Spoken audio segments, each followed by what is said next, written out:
ಏನಾಗಿದೆಯಣ್ಣ ಈ ಮನೆಯಲ್ಲಿ? ಯಾಕೆ ರೋಷಾವೇಶದ ಮಾತುಗಳು? ಗಂಗಾ, ನೀನಾದ್ರೂ ಹೇಳು, ಏನಾಗಿದೆ ಅಂತ.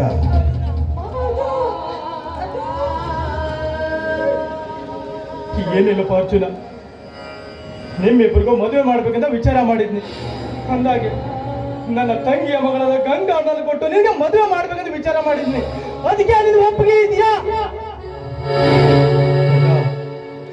ಇದೇನಣ್ಣ ನಿನ್ನ ಮಾತು? ತಾಯಿ ಇಲ್ಲದ ತಬ್ಬಲಿಗಳಾದ ನಮ್ಮನ್ನ ಸಾಕಿ ಸಲಹಿದ ನಿನ್ನ ಮುಂದೆ ಒಪ್ಪಿಗೆ ಕೊಡುವಷ್ಟು ದೊಡ್ಡವನಲ್ಲಣ್ಣ ನಾನು. ಒಪ್ಪಿಗೆ ಕೊಡುವಷ್ಟು ದೊಡ್ಡವನಲ್ಲ ಅಣ್ಣ. ಅತ್ಯವ್ವ ಕೊಟ್ಟ ಅಮೃತಕ್ಕಿಂತ ಹೆತ್ತವ್ವ ಕೊಟ್ಟ ಅಂಬಲಿಯೇ ಲೇಸು ಅನ್ನೋಣ ನಾನು. ಅಂಬಲಿಯೇ ಲೇಸು ಅನ್ನೋನು ಅಣ್ಣ. ನಿನ್ನ ಯಾವ ಹೆಣ್ಣನ್ನ ತೋರಿಸಿ ಕಣ್ಣು ಮುಚ್ಚಿ ತಾಳಿ ಕಟ್ಟು ಅಂತೀಯೋ ಆ ಹೆಣ್ಣಿಗೆ ಕಣ್ಣು ಮುಚ್ಚಿ ತಾಳಿ ಕಟ್ತೀನಲ್ಲ ನಾನು. ಕಣ್ಣು ಮುಚ್ಚಿ ತಾಳಿ ಕಟ್ತೀನಿ. ಇದ್ರೆ ಯಾವುದೇ ಸಂದೇಹ ಬೇಡಣ್ಣ, ಸಂದೇಹ ಬೇಡ. ಸಾರ್ಥಕವಾಯ್ತಪ್ಪ ನನ್ನ ಜನ್ಮ. ನಿನ್ನಂತ ತಮ್ಮನನ್ನು ಪಡೆದ ನನ್ನ ಜನ್ಮ ಸಾರ್ಥಕವಾಯ್ತು.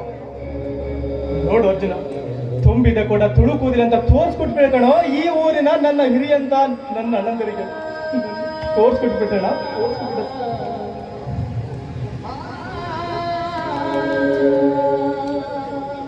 ಹೇ ನೋಡೋ, ನಿನ್ನ ಅಣ್ಣನಾದ್ರು ನೋಡಿ ಕಲ್ತ್ಕ, ಅವಾಗ್ಲಾದ್ರೂ ಬುದ್ಧಿ ಬರುತ್ತೆ ನಿನಗೆ.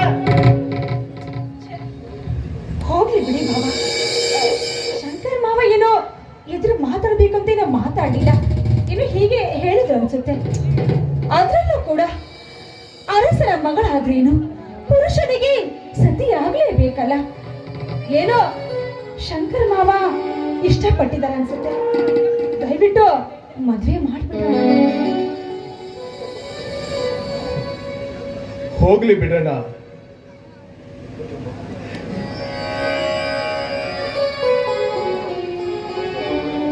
ಗಂಗಮ್ಮ ಬಡವನ ಅತಿ ಆಸೆ ಗೇಡಿಸುತ್ತಂತೆ. ಅಷ್ಟೇ ಯಾಕಮ್ಮ? ಇರ್ಲಿ ಬಿಡು, ಹೇಳು ಅರ್ಜುನ್, ನೀನಾದ್ರೂ ಹೇಳಪ್ಪ. ಹೋಗ್ಲಿ ಬಿಡೋಣ. ಎಷ್ಟೇ ಆದ್ರೂ ಶಂಕರ ನಮ್ಮಿಬ್ಬರ ಮುದ್ದಿನ ತಮ್ಮ. ಅದು ಅಲ್ಲದೆ ಈಗಿನ ಕಾಲದಲ್ಲಿ ಈ ಪ್ರೀತಿ ಪ್ರೇಮ ಅನ್ನೋದು ಫ್ಯಾಷನ್ ಆಗಿ ಹೋಗಿದೆಯಲ್ಲ. ಅವನು ಯಾವ ಹುಡುಗಿಯನ್ನೇ ತೋರಿಸಿದ್ರು ಅವಳನ್ನ ತಂದು ಮದುವೆ ಮಾಡೋಣ. ಅಣ್ಣ ಹೊಡೆದಿದ್ದಕ್ಕೆ ನೀನೇನು ಬೇಜಾರು ಮಾಡ್ಕೋಬೇಡ, ನೀನೇನು ಬೇಜಾರು ಮಾಡ್ಕೋಬೇಡ. ಹೇಳಪ್ಪ, ನೀನು ಪ್ರೀತಿಸಿರೋ ಆ ಹುಡುಗಿ ಯಾರು ಅನ್ನೋದನ್ನಾದ್ರೂ ಹೇಳಪ್ಪೋ. ನಿನ್ನ ಅಣ್ಣ ಕೇಳ್ತಿರೋ ತಾನ ಮಗಳ ಅಣ್ಣ, ಅದು ಅದು ಹೇ ಅರ್ಜುನ, ಹೇಗೆ ಹೇಳ್ತಾನೆ ಕಣ ಅವನು? ಅವನು ಪ್ರೀತಿ ಮಾಡೋ ಹುಡುಗಿ ಬೇರೆ ಯಾರು ಅಲ್ಲ ಕಣ, ನಮ್ಮೂರಿನ ಜಯರಾಜ್ ಸಾವುಕಾರ ತಂಗಿ ಶೀಲಾ.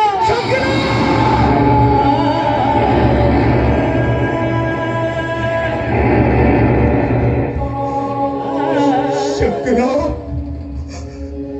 ನಿನ್ನ ಈ ಪ್ರೀತಿ ಸಿರಿತನದ ಭೋಗಕ್ಕೋ ಇಲ್ಲ ನಾನು ಬಡತನದಲ್ಲಿ ಇದ್ದೀನಿ ಅನ್ನೋ ಭ್ರಮೆಗೋ ಇಲ್ಲಪ್ಪ, ಇಲ್ಲ. ಆ ದುಷ್ಟ ದಯರಾಜನ ಜೊತೆ ಸಂಬಂಧ ಬೆಳೆಸೋದು ಈ ಜನ್ಮದಲ್ಲಿ ಸಾಧ್ಯ ಇಲ್ಲಪ್ಪ, ಈ ಜನ್ಮದಲ್ಲಿ ಸಾಧ್ಯ ಇಲ್ಲ.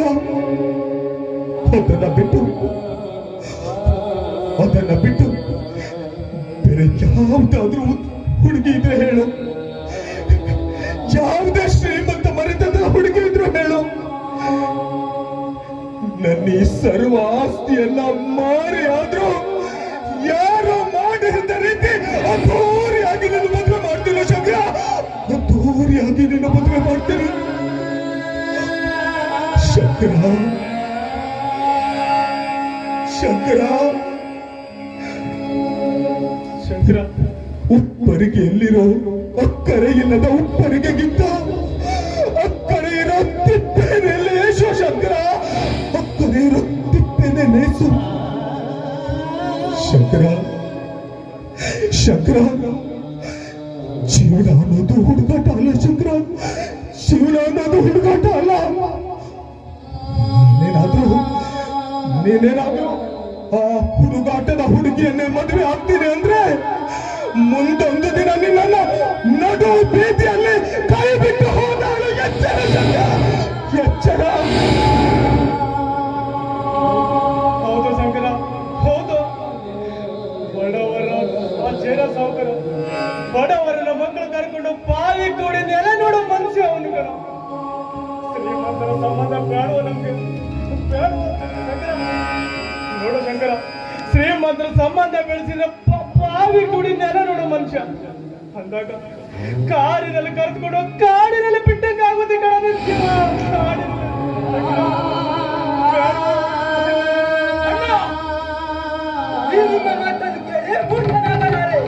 ನನ್ನ ಮದುವೆ ವಿಚಾರದಲ್ಲಿ ನಾನು ಒಂದು ತೀರ್ಮಾನಕ್ಕೆ ಬಂದಿದ್ದೇನೆ. ಈ ಊರಿನ ಜಯರಾಜ್ ತಂಗಿಲಿವರಲ್ಲ, ಅವಳು ಶೀಲಾ ನಾನು ಕಾಲೇಜಿನಲ್ಲಿ ಪ್ರೀತಿಸುತ್ತಿದ್ದೇವೆ. ಈಗ ಮದುವೆಯಾಗಬೇಕೆಂದು ತೀರ್ಮಾನಿಸಿದ್ದೇವೆ. ಏನಿದು? ಯಾರಿದ್ರು ಏನ್ ಮಾತಾಡ್ತೀವಿ ಅಂತ ಗೊತ್ತಾ ನಿನಗೆ? ಗೊತ್ತಾ ಮಾವ ನಿನಗೆ? ಅದೇನೋ ಗೊತ್ತಿಲ್ಲಮ್ಮ. ನಾನು ಅವಳನ್ನೇ ಪ್ರೀತಿಸೋದು, ಅವಳನ್ನೇ ಮದುವೆ ಆಗೋದು ಅಷ್ಟೇ.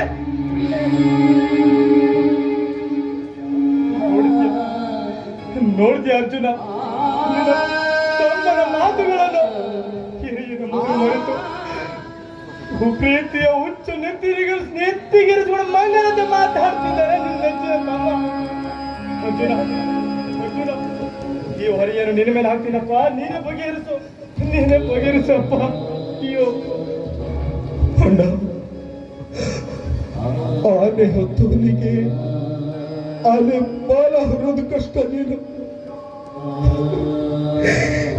ಯಾರ ಮುಂದೆ ತಲೆ ಎತ್ತಿ ಬದುಕಬೇಕು ಈ ಸಮಾಜದಲ್ಲಿ ಅಂದುಕೊಂಡಿದ್ದನು, ಅವರ ಮುಂದೆ ತಲೆ ತಗ್ಗಿಸೋ ಹಾಗಾಗೋಯ್ತು, ತಲೆ ತಗ್ಗಿಸೋ ಹಾಗಾಗೋಯ್ತು.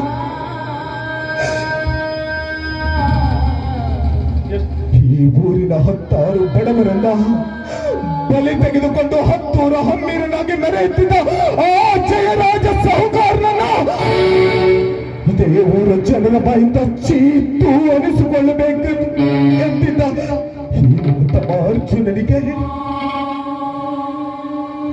ನನ್ನ ತಮ್ಮ ಶಂಕರ ಕೈ ಕಟ್ಟ ಹಾಕ್ಬಿಟ್ಟ, ಕೈ ಕಟ್ಟ ಹಾಕ್ಬಿಟ್ಟ, ಕೈ ಕಟ್ಟ ಸಮಾಧಾನ ಮಾಡ್ಕೊಳ್ಳೋ ಅರ್ಜುನ, ಸಮಾಧಾನ ಮಾಡ್ಕೊಳ್ಳೋ. ನಾವು ಏನೇ ಕೇಳೋ ಪರಿಸ್ಥಿತಿ ನಾವು ನಿಲ್ಲ ಕಣೋ. ತುತ್ತು ಕೊಟ್ಟು ನೋಡು ಅರ್ಜುನ, ತುತ್ತು ಕೊಡೋಳು ಬಂದಾಗ ಮುತ್ತು ಕೊಡೋಳು ಬಂದ ತುತ್ತು ಕೊಟ್ಟು ಬೆಳೆಸ ಲೆಕ್ಕಕ್ಕಿಲ್ಲ ಅಂದ್ಮೇಲೆ ಹೇಗೆ ಹೇಳ್ತಾನೆ ಕೊಡೋನು ಅರ್ಜುನ. ಬೇಯಿಸಿ ಬಂದ ಮೇಲೆ ಮೂಗ್ ಯಾರಿಗೆ ನೆನಪಿರುತ್ತೆ ಹೇಳೋದ? ತೋಳ್ ಹೆಣ್ಣಿನ ತೋಳ್ ತೈಕಲಿ ಬಿದ್ದವನಿಗೆ ಬುದ್ಧಿ ಹೇಳೋದು ಬೋರ್ಗಲ್ ನೀರ್ ಮೇಲೆ ನೀರ್ಕೊಳ್ಳೋದು ಎರಡು ಒಂದಿರಪ್ಪ, ಎರಡು ಒಂದು.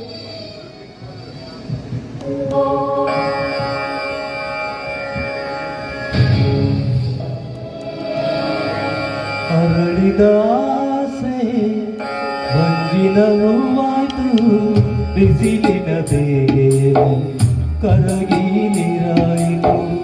ಅರಳಿದ ಆಸೆ ಮಂಜಿನ ಹೂವಾಯ್ತು, ಬಿಸಿಲಿನ ಬೇಗೆ ಕರಗಿ ನೀರಾಯಿತು.